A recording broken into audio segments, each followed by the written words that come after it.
Sonny Donnelly, IFL TV in association with MGM Marbella. I'm on the road today with Freddie Turner.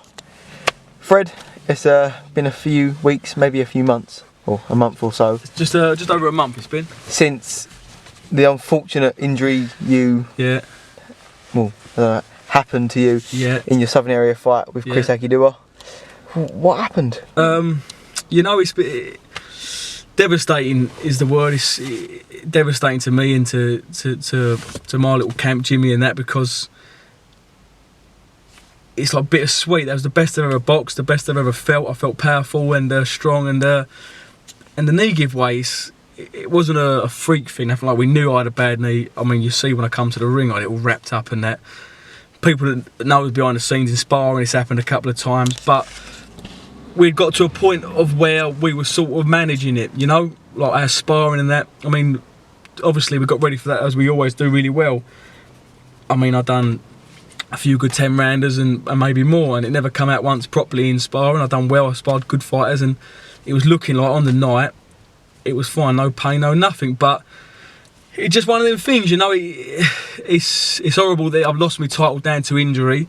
I mean, I've heard a few people say that, look, I'm not slagging no one off in here, nothing. I like I was saying to you earlier, I like all fighters, you know what I mean? You're very rarely going to find a fighter that's a nasty, all nice people, you know, we're all hard workers and we all want to get to the top and that, but you got to be honest with certain things, and honestly, Chris would never have made it past the 5th round, I don't think. I think I would have stopped him before 5. Maybe he might have gone a bit later, but his face was marking up so bad, it probably would have stopped her, you know, later. Not because, you know what I mean, it's just that I've improved as a fighter and Chris has stayed his level. You know, it's just a shame. I'm happy that Chris has got a Southern Area, because, you know what I mean, I'll take his hat off to him. He's stuck by it, and he always said he wants to be Southern Area champion. And, you know, it's commendable that he's not giving at all, you know. So I'm glad he's got his chance, and hopefully he gets a few defences and that. But in that fight, I had him over early, heavy. I could have jumped on him and probably gone away, but I felt so happy and comfortable, you know. I can't even remember getting punched by Chris. I outworked him, I punched him, I beat him all around the ring, really. And then in the third, I think, he didn't even hit me. I mean, there's no footage has been released, which is another weird little thing. But I mean, he hit me on the arm. As I went back to ride the punch, the knee popped out like it does, and I could have got up. I felt like I could have got up and maybe carried on, but then there's a good chance that he might have got a proper stoppage. You know, I can't really move around. I mean, when I won the Southern Area, my shoulder popped out, but I got through the fight because I could hold my arm, I could defend. You know, it's a completely different thing. When your legs are gone, it's another story. But yeah, so I just thought, I'm not going to be able to get up and fight on, so I stayed down for it. I mean, I don't really know the rules or the regulations that we were talking about earlier, but I felt like it should have really been a no contest the way it was going, and you know, it was so early. You know, people saying that if after the 4th round I would have won the fight, but you know, it's a blessing in disguise. I could have knocked Chris out in round 1, had a couple more fights, and then maybe got a British title down the line and a big opportunity or something, and then it could have happened in a big fight and put me back loads. I mean, it's just one of them things, mate, really. One of them things. Chris has now, within a month of winning the title, sorted out his first defence against Ben Hall. Yep. It's a big chance for Chris Agidua from going on a non-TV show against you to a Sky Sports show on the undercard of George Groves. Massive. How can you see that fight going for him? Like I don't know Chris really well. You know what I mean? I'm not saying I'm his friend, but I like Chris. He's a nice kid. He's always talked well of me, and I talk well of him. But 2 seconds, mate. But he's a nice kid. I'm happy that he's got a Southern Area and he's going to see that part of boxing. You know, he's going to be on TV. It's a tough fight. Ben Hall, I know him from the amateurs. Same sort of thing. Ben was a nice kid. I like Ben from what I know of him. He's a nice kid. But hopefully, if he does get the Southern Area or whoever's got it next, and when I do come back, if he's got it, Ben, it's a great fight for me. I like Ben, nice boy. I'm not going to say anything bad about him, but I don't see him doing too well against me just because of our levels. But I like him, you know what I mean? It's a good fight down the line, but I think he'd be a little bit of a favourite against Chris. But you never know. You don't know, it's boxing. You've had the Southern Area now, and it's all well and good defending it when you've got it, but now you sort of lost it through no fault of your own.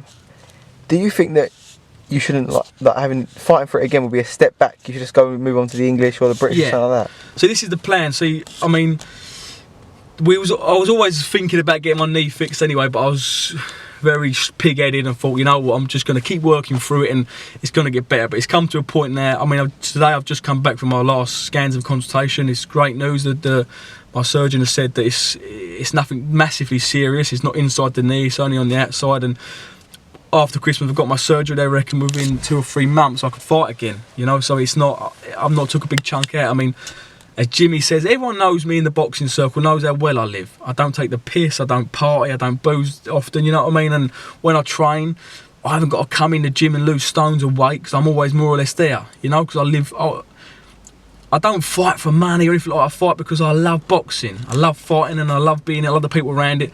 And it's just lucky that I've got a good talent in it and I want to win, you know? So it ain't going to take me a massive amount of time to come back in. When I do come back in, I'm going to have obviously I talk with Jimmy, I've got to get I need someone behind me with a bit of clout, a bit of power, you know, promotional, manager-wise, who can steer me a little bit along the right path. I need 1 or 2, nothing major, 6-rounder, maybe an 8-rounder, and then I'm happy to be thrown in there with anybody in the UK. You know what I mean? I ain't going to call out names, but in the light middleweight division, there's great names. You've got Gary, you know what I mean? Gary Kakour, Patterson. We've got a world champion there. There's Liam Williams. He's another awesome fighter from Wales. They're all great names, but they're all in my pond. You know what I mean? I don't think any of them are out of my league at all. You know, on a good day, I'm happy to fight all of them, and I'd back myself to beat all of them. So I'm going to get this operation done, come back, get training, get well, have a 6-round. If the Southern Area's there with a good fight, you know, I mean, a good name, someone who's up and coming, they're going the right way, then yeah, I'll step on them and stop their progress. Other than that, I'm going to move on and try and get my way into a big fight. If I've got to fight the hard names, we're all going to that point, to that peak. If you're in my way on the way to the peak, I'm going to slip in there, you know. So, and if I get beat, that's how it goes. But I'm certain should be at the top of that peak, really. Towards the top of that peak is Liam Smith, won the WBA world title. Yeah. He's fighting Jimmy Kelly on the undercard of your friend Billy Joe, yeah. How can you see that fight going for Jimmy? Big underdog. He's a big underdog. Listen, like, all of us, all fighters, you know, if you get offered a world title, there's no one going to go, I'm an underdog here. I'm not really. You jump it, you take it with both hands. So that's what he's done. And he's, like I say, listen, it's boxing, you know. Don't get me wrong, against Chris, I didn't really give him much of a chance, but he's got my belt, you know, so obviously not throw it down to beating me, but he's still a champion. You're a busy man. Busy man, that work, mate, that phone don't stop. Yeah, Liam Smith, he's come along well, you know what I mean? He's had the right fights at the right time, you know what I mean? They're not been too tough, they're not been too easy, they've been the right fights, he's been managed very well, and he's a world champion, you know what I mean? That's what we all want to be. I think he'll probably get Jimmy Kelly out of there, maybe 5 or 6, you know, all depending on how he turns up and how the fight begins. Also on the card, topping the bill, your campmate and friend, Billy Joe Saunders. Buzzing. Can he beat Andy Lee? Listen, of course he can. Billy Joe, anyone that knows Billy Joe in the gyms and that, if you spar Billy Joe, you know what I'm talking about. He's got a special talent, special ingredient, you know what I mean? And he's a special kid. He has got all the tools and all the gifts to beat Andy Lee 100%. Well, if he gets them all together on the night, I can see him definitely do it. But this fight for Billy Joe, in my eyes, is a right down the middle 50-50. Andy Lee's a good champion. He's a big boy, you know what I mean? We all know he can whack a bit when he's under pressure. He's been about a long time, Andy Lee. He's a good amateur. He's a genuine world champion, you know what I mean? He's mixed in good class, not just in Britain and America. He's a good fighter. So he ain't winning no vacant title. He's going to go in there against a proper champion, and it's going to be a good fight. Oh, my light's gone. That's bad, isn't it? So it's a good fight, you know. I ain't taking bias on Billy Joe. If Billy Joe sticks to his game plan, he knows what he's got to do, yeah, he'll come away with a win. I can't see it being an explosive. They're going to go at it hammer and tong. They've both probably got a game plan they're both going to implement. We'll see how they go, you know, but it's a 50-50 fight, 100%. Well, I'll look forward to that one on the 19th of December. Yeah. It's a big card and there's a lot of good fights on it. But great card. Frank Warren, he really has, you know what I mean, his last few cards have been big cards and exciting cards. You've got your money's worth. Well, more importantly for you, it's about getting yourself back big and strong and coming back with a bang. That's right. So best of luck in training, best luck with any thank you very much operations you've got to have or anything like that. Wicked. But until then, Freddie Turner, stay classy and thank you for talking to IFL TV. Cheers, mate. Top man. Nice one, Thank you.